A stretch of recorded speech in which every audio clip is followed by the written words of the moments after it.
Hello! Hello, hello, hello! Magandang araw at magandang buhay at panibagong vlog na naman si Bonsai Stanglong po. So ganitong oras ako nagdidilig ng aking garden. Ang oras ay 11. So bakit ganito? Okay? Kasi kaninong umaga yung mga hamog pa ay nandun pa sa mga dahon ng ating halaman. So ngayon yung tamang pagdidilig. Kung ganitong oras kainit, okay?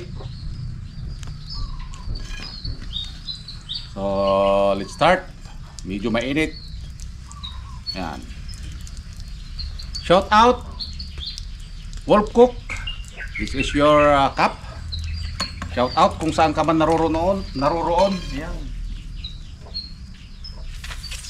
So pagdidilig guys, dapat basahin yung kanyang mga dahon, okay?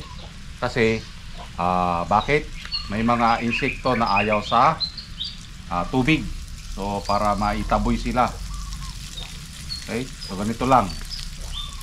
Ganitong oras kainit. Kung mapapansin nyo, ang ating mga halaman ay nasa pulsan talaga.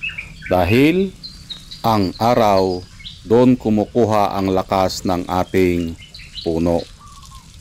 Ang dahon ng ating halaman, kapag ito ay nasinagan ng araw, nakakatulong ito na i-convert niya yung carbon dioxide at saka yung water, i-absorb niya or hihigupin niya papunta dun sa ugat. Ang ugat naman, nag-a-absorb yan ng oxygen, water, and minerals. Tapos, iaakyat niya ulit at ibabato sa dulo ng dahon at magre-release ng oxygen. At kung mapapansin nyo, kapag tayo ay nandun sa ilalim ng punong kahoy, ang ating pakiramdam ay malamig dahil dun sa oxygen na ipinoproduce ng ating puno. So yung carbon dioxide, ibababa niya, ibabalik ulit at magko-convert ng oxygen. Kaya napakahalaga yung araw sa isang puno o bonsai. Dapat ito ay nakapulsan or nasisinagan ng araw dahil doon sila kumukuha ng kanilang lakas. Yun ang tinatawag nating cycle ng photosynthesis. So ang bonsai ay pinaghalong art and science. Science kung paano natin binuhay ang ating halamang puno. Art naman kung paano natin siya binuo o inayusan para maging bonsai. Kaya napakahalaga yung oras na igugol natin sa pag-aalaga ng bonsai.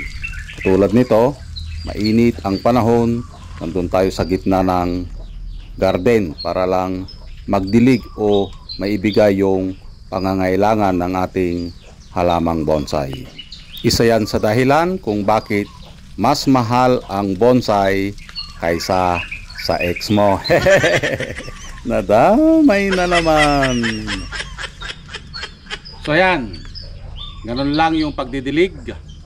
Ang pagdidilig ng bonsai dapat makita natin na yung kanyang tubig, yung pagdilig natin ay umaagos o tumutulo. Okay? Ganun ang tamang pagdilig. Agoy. Umaagos hanggang floor. So hanggang sa muli, maraming salamat. At nakarating tayo sa dulo ng aking video. Bye-bye!